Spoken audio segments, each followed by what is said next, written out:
So starting here today, I want to talk about modern defense, what I call proactive prevent defense. So I'm going to use Moritz Seider, just won the Rookie of the Year, so not a bad example to utilize. When I talk proactive prevention, I want to start with a question. Usually I'm very deliberate in giving answers away here. This one I may be going to give my bias, but I also want you guys to be thinking about what is best. So question I want to ask is, what is the value and benefit of backward skating? What is the value and benefit of backward skating? Okay, we all understand the body orientation aspect of it.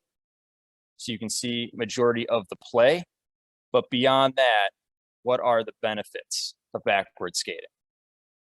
So when we think about this question, we want to ask ourselves, when is it better? Or is it better to skate forward, go angle? Should we be shutting sequences down before they begin? My answer to that would be a lot more times than not, forward skating, angling, attacking, being proactive is going to be the better solution to the situation, to the sequence. So traditionally we talk about absorbing defense. We're trying not to give away lines, but more often than not, we want our defensemen inside the dots, skating backwards, letting the offense bring the pressure to us as we protect the good ice. Now we're seeing a lot more tactics.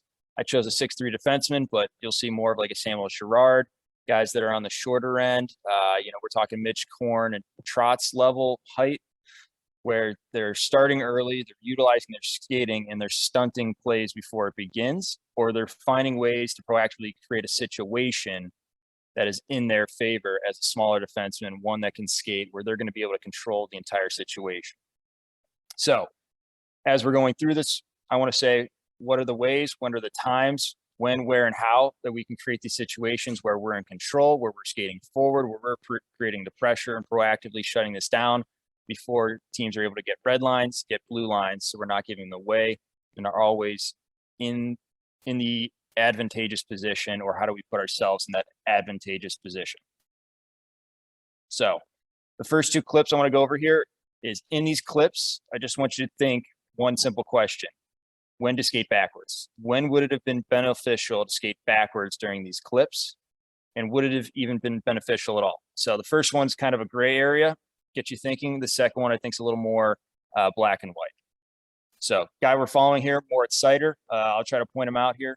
My technology is not as good as Dave's over here, so we'll see how we can do. But he'll be 53 when he's playing with the Red Wings and Griffins. And when I've got clips from Germany, he'll be number 21. And he's a right-handed defenseman, relatively big.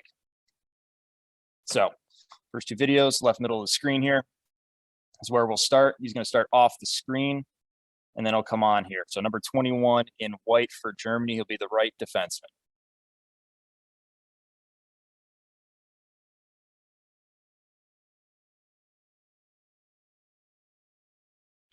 One more time.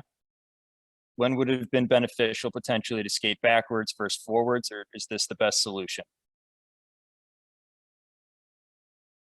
I'll let you decide on that one. Here's one. He's the white guy. You'll notice him. He makes a nice little hit here.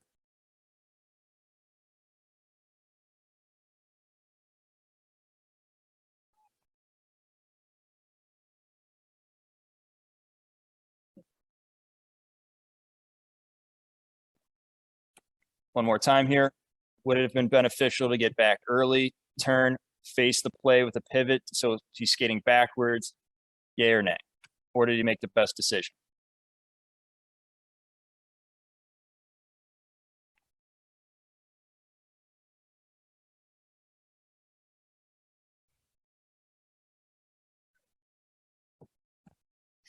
All right, so let's find a few sequences, some video clips here that we can show what forward modern skating defensemen are doing to proactively put the play in their favor. So on this one, we're talking about shutting the sequence down early, being a very proactive aggressor when we're doing so. All right, so right here, we're going to see him on the far right side of the screen at the top. He's in the screen right now. Would have been better to go backwards, or did he make the right decision to go forwards?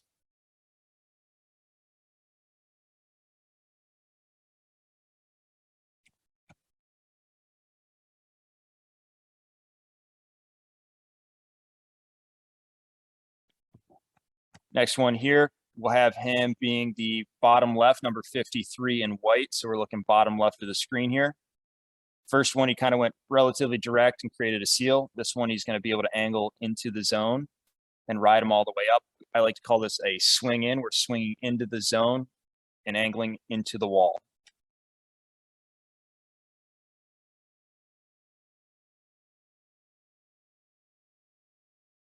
And if we're watching the detail here, really notice how he shapes his route. He starts going wide, but then he cuts back to the middle to make sure there's no cutback for the offensive player before angling him into the wall and forcing that chip out, which is the turnover into the Red Wings' hands.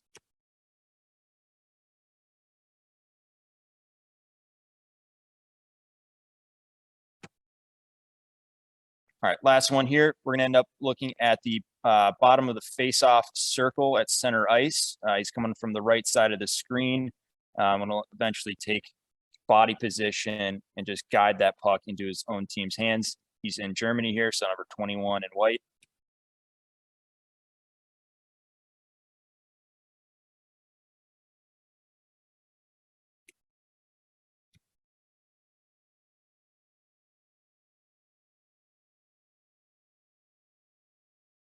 So is it better for him to set a gap, absorb it, skating backwards, or is it going forwards, creating confrontation early? I'm going to argue that for more and more situations that we're seeing, we can find ways to be proactive. We're not waiting for pressure. We're actually actively giving pressure. More specifically, I think there's a great advantageous to skating forward and defending the rush without actually facing the play, eliminating pivots, finding ways and situations in which case we can be the aggressor. So he's bottom left of the screen here, number 53, red and white.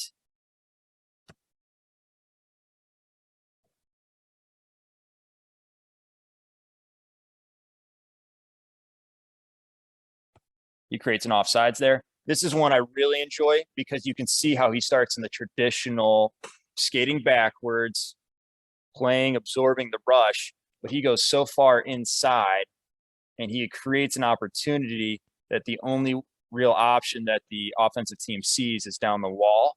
So then he's able to see that that guy gets committed. He goes in hard and is able to create an offsides and really pinch out and force out that player.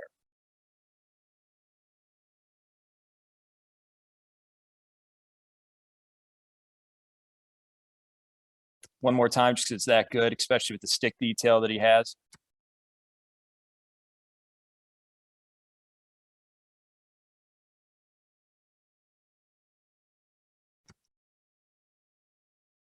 This one here, we're going to see him top right. He's the one currently playing the rush. He's the guy closest to the puck carrier. We'll see him again turn and skate forward with the player, even finish with some good body contact, flipping the guy into his own bench.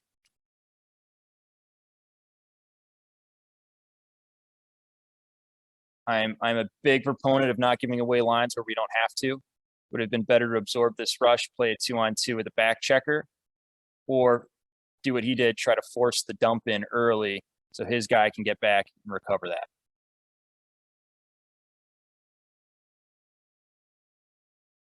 So Griffin's there, his team are going to be able to get full on possession. So here's a little more active scene here. He's going to be coming from the top right / middle of the screen, coming all the way across over to his defensive pair, his positioning to cut away this play.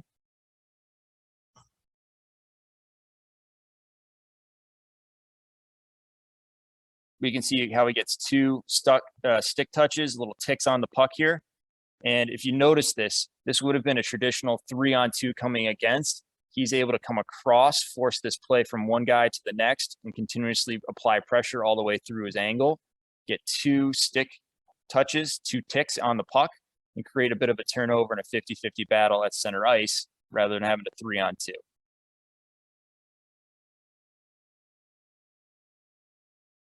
One last time here. Gaining body position, being the aggressor, a 3-on-2 does not develop here. It's able to turn into a 50-50 battle instead.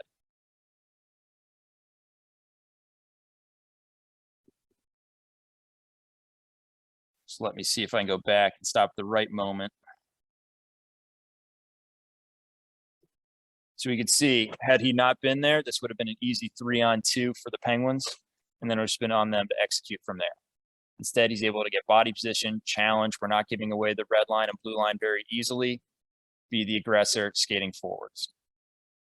So next thing I want to talk about here is how can we utilize this also to discourage the play, where we are now dictating the play of the other team and the options of the other team without even touching the puck or the opponent. So this first one, center ice, is just going to be a simple play, real quick. It's going to go from the defense of Russia up to the player. He sees that there's no good options here. He's going to pass it right back.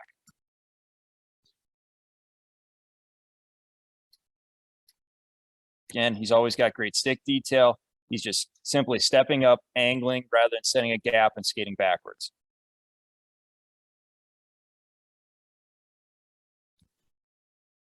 Next one here, he's going to be right middle. He's not on the screen quite yet, but you'll see this play goes to the winger on the wall. He's coming down on him, and that play gets moved backwards, giving a lot of time for his team to reset, get back above the puck, defensive side of the puck.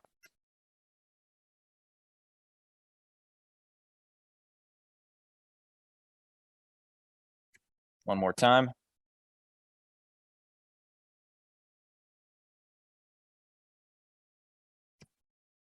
So this last one, want to highlight a lot of times pulling clips for defensemen are extremely difficult because they're off the screen.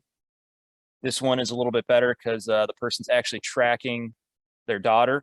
We'll know the person who this was, but we really want to showcase how she is going to push up on the play here, skate forward to discourage the play altogether, and make sure that that passing option doesn't occur.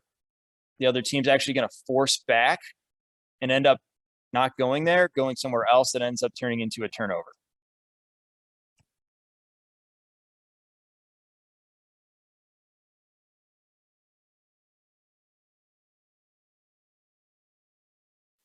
So let's watch this one more time. Watch the defenseman of the other team. She will look directly at this player and not make this pass and ends up having to go elsewhere.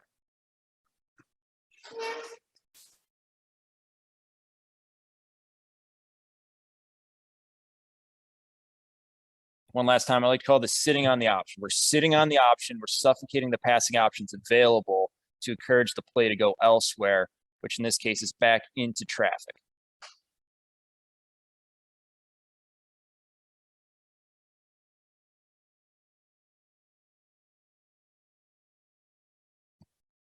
So we can see all of these situations starting to evolve and show themselves as advantageous to skating forward rather than defense. So when we talk to our defense, it's less about skating backwards and absorbing, but finding ways to be proactive. I know, especially with youth players and even some of the AAA guys, you're seeing a ton of them being like, oh, it's not my problem until they come to me and then I'll deal with it. Well, let's find a way to get them involved in the game, actively seeking out ways to create situations that are advantageous for their team sooner rather than later. We're not giving away ice, things like that. So this one, I went back and forth how to actually phrase this. We're going to call it the proactive reactive situation. So we're proactively creating the situation, in which case there are two options for the opponent. From there, we then wait for them to choose one of those two options, and we're going to have the solution to that on the play. And this one is hilarious because they happen 5 minutes between each other in a game and look almost exactly alike. So again, we're going to see the offensive skating, the forward strides, contain, and then we're taking body.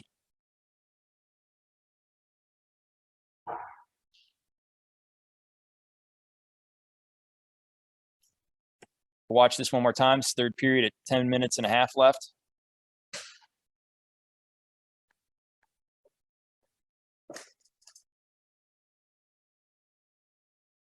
Next video, we're now going to see its third period. Now we've got 5.5 minutes left rather than 10 minutes.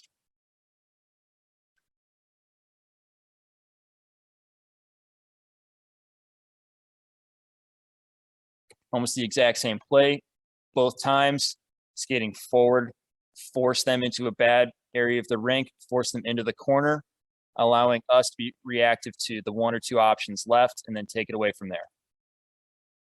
And a solid hit at the end never hurts.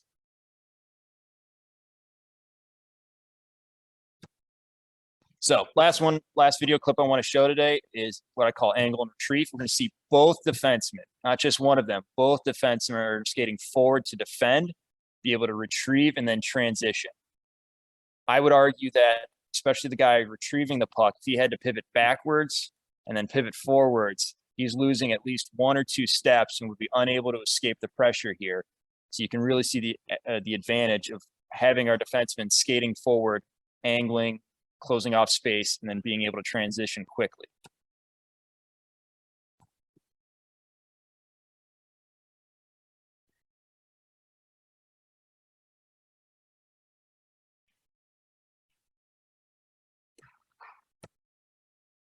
You can see both defensemen skating forwards, being able to create turnovers and quickly transition out by skating forward rather than backwards. We'll do it one more time for good measure, because I think it's a great clip.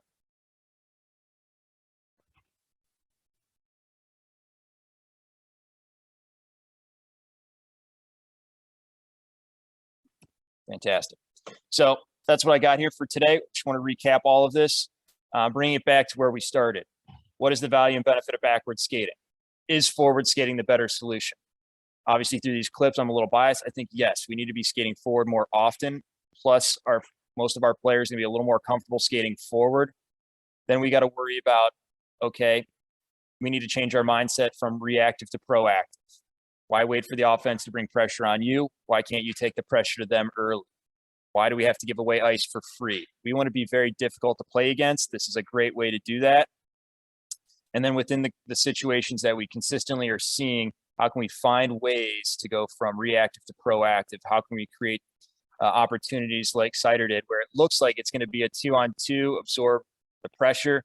Really, he's just cutting in so far to the inside that you're like, oh, I'm going to go down the wall. And when you do that, he's able to capitalize and create that situation that he can create a turnover and offsides in that one against Pittsburgh. So we're all coaches here. So let's talk about, all right, how do we maybe want to start teaching this proactive prevent defense? One, we want to have the details behind the skill. So angling skating. I did a presentation last year on this. So we're talking about skating on arcs, outside edges, things along those lines, understanding we're angling towards the back hip, we're going through hands, etc. But then more importantly, we also have the detail of stick on puck or stick under puck as we're trying to jar it away, get ticks, get turnovers. Dave Caruso led me on to this one many years ago, the constraints-led approach. The idea of we're constraining the activity to force a look for new solutions. So in this case, it could be simply just saying no backward skating on these rush drills, and allowing them to find the solution, the timing, the when, the where, the how to actually implement these skills. Because it's great that we say it, but they need to be able to read the cues and create the environments that they can effectively make this happen. And I'm a huge fan of game and practice themes. So getting a lot of drills that can fit into skating forwards. You can create, hey, defense this week, this month, we're focusing on skating forward to defend. Don't skate backwards. Okay, it's a great thing to have. Same thing with keeping stats for these actions. Are they doing them? Are they not doing them? Score it. And then also the last piece, and the most important, which is just coaching in general, is giving them the freedom to fail and learn, allowing the psychological safety for players to attempt new tactics. So rather than, oh, why did you do this, and coming down on them, allowing them the space to try these things out. It's not going to be perfect day one, but it should get better over time. And as we know, progressions through these things are not always going to be linear in how much they get better. It could be 2 great reps and then a terrible one. And then it might be another 2 good or another 2 terrible, but just allowing them to work through that. And when they finally are starting to get it right, give them encouragement, catch them doing it right, have them feeling good about implementing these new tactics. So thank you everyone for your time today. You can find me on Twitter at Coach Revak. I'm most active there. Subscribe to the Hockey IQ newsletter if you haven't. Definitely listen to the podcast, Highest Just the One with Dave Caruso. It's awesome. Along with Marty St. Louis, Daryl Belfry, Thomas Pacina, guys like that I think are fantastic. And then in fall of 2022, I'm going to come out with a handbook for defensemen talking about all the details in retrievals. That's probably way too detailed, but it should be a lot of fun. All right.